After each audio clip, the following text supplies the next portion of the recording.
Okay, so I want to talk a little bit about the very contentious concept of white privilege. Um, as you can see, I'm a white guy. Okay, that's pretty obvious. Um, this sort of comes on top of that video I made about the yellow face protest in London's West End. If you want to know more about that case, there's some material online, various reports going around about it. I don't want to eat up time in this video by going into great depth over that again. But suffice to say, over the last sort of day, I've been in dialogue with somebody who was actually involved in the protest. Now, if you recall in my video, I took quite a hardline stance against the protest. I still more or less maintain my views, although I will say that I perhaps was a little bit rash to judge the whole situation. Um, I won't name the person I've been in dialogue with of respect for her privacy because she might not want that, but let's just say that from her point of view, that apparently they did reach out to the theatre production before this protest, and the producers didn't want to talk to them. Now, if that's true, well, in that case, the producers weren't being very diplomatic. Um, but anyway, in her argument, she made some valid points, and I have to say this was a very civil dialogue. Um, because I'd been a bit sharp in my criticism of the protest, and I must say she was very respectful and polite in return. I still don't agree with everything she was saying, and I'm sure she won't agree with everything I was saying.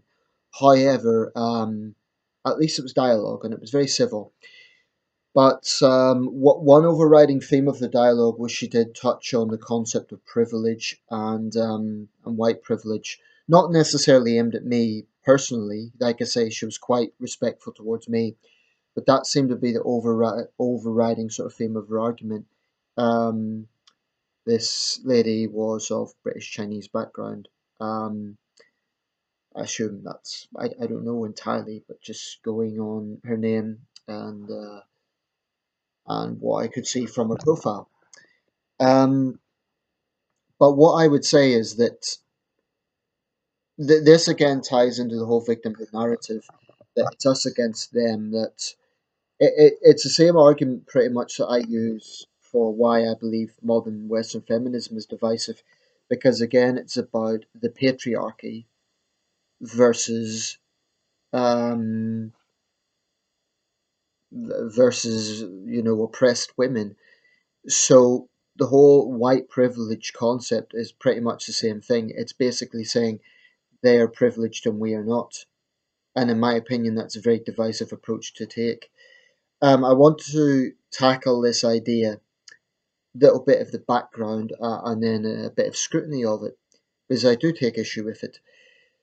Firstly, the context is that in Western societies in particular, traditionally there has been a white power base. If we look at the United States just as an example, it absolutely goes without saying that traditionally um, the white majority were in the privileged position in the sense that they were those who could more or less do whatever they want. Of course, if you're a woman, you couldn't vote until 1928, 1918, I think it was in the States. But um, white men in the States at least didn't necessarily have discriminatory laws. They would if they were Irish, though, in some cases. But let's just say that the main transplanted white men of British stock, let's face it, were in a position of privilege, relatively speaking. Um, Certainly compared to, for example, Chinese laborers in California, or for that matter, slaves, or indeed Native Americans. And this isn't political correctness; it's just a fact of history. So I think that's certainly where the context of white privilege comes from. So in that sense, it's understandable. And it was the same in Britain to a lesser extent. Although in the case of Britain, it came from our imperialist past. The notion that as a predominantly white country, we conquered the rest of the world, and we had this notion that we could civilize, darkest Africa and all that sort of thing, which of course today seems very archaic and even racist. Um, so that is the context of white privilege, and that's a context I don't trivialize. I understand where that comes from. But in today's context, I do take issue with it. And this is why. Firstly, I mentioned the divisive nature that that brings because it sends out this notion that if you're white, by extension, you are privileged and you never face hardship in life. And if you're an ethnic minority, you're always going to be discriminated against. Now, this ignores the fact that in certainly in the British jurisdiction, we have tough anti-discrimination laws. This wouldn't have been the case 30 years ago, but we do have them now. I actually happen to support those because I think that if someone's specifically being discriminated against for the race, that's problematic. And it was, frankly, a problem in the 70s when there were, frankly, racist signs in Birmingham saying no blacks and no Irish. So certainly some of that legislation was absolutely necessary. But if the argument is that white people cannot say anything because they are white and therefore they're privileged, that is an incredibly inflammatory argument to make. And it is factually not true. Again, to look at the US as an example, and I can say this about the UK as well. There are pockets of America where there is extreme poverty, and certainly there is poverty among African Americans. But there is also extreme pockets of poverty among white Americans. Now, they're crudely dismissed as white trash, which is a term I hate. I think it's no better than any other sort of racial slur. But they are poor white Americans. Now, you could say a lot of it's their own fault because of the people they vote for, or whatever. But it is a fact that if you are living in a trailer park in Mississippi, you're not privileged. That's just a simple fact. Um, so I take issue with this divisive way of always dividing races like you're the oppressors, you're the victims. Um, Certainly, I think there can be issues that are faced by minorities in a disproportionate way to what the white majority might face. And that should be taken seriously. I fully appreciate that. And what this, getting back to the conversation I had, I guess what the person I was talking to was trying to get at was that um, people need to understand. Now, to be fair to her, she wasn't using the term racist or anything like that. She was being very careful in the way she was discussing this. But she said that the privileged side, the gatekeepers, as she put it, cannot really understand the side of the minorities.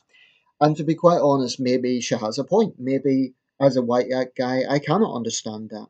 I mean, in a sense, I'm a minority because I'm from Northern Ireland and I've grown up in Northeast England. I got badly bullied at school. You know, I had kids calling me a terrorist because of my accent. Um, Visually, I don't stand out, except maybe the red hair, but leaving that aside. The point I'm making is I have experienced being in that lonely position of being an outsider. So I'm not entirely without empathy, but I just think it's problematic to always tell white people you can't say this or that because you are privileged. Here's news, not all white people are the same. You get super rich white people like Donald Trump or Bill Gates, but you also get very poor white people. So for me, it is problematic when certain race baiters always try to make this a thing about the white privilege versus the downtrodden. Now, in my personal case, I don't feel I'm a victim, but I sure as hell don't feel privileged at this particular time in my life. You know, someone a while back asked would I talk more about myself. Generally, I'm reluctant to talk too much about myself in videos, but I will say this. I'm at a time in my life where I am struggling financially. I'm anxious about this. In fact, I was going to make a specific video about this. This is something that causes me a great deal of consternation and stress. I'm being candid about that because I want to make people aware that race doesn't always define how privileged you are. And this isn't a case of me blaming anyone else for that.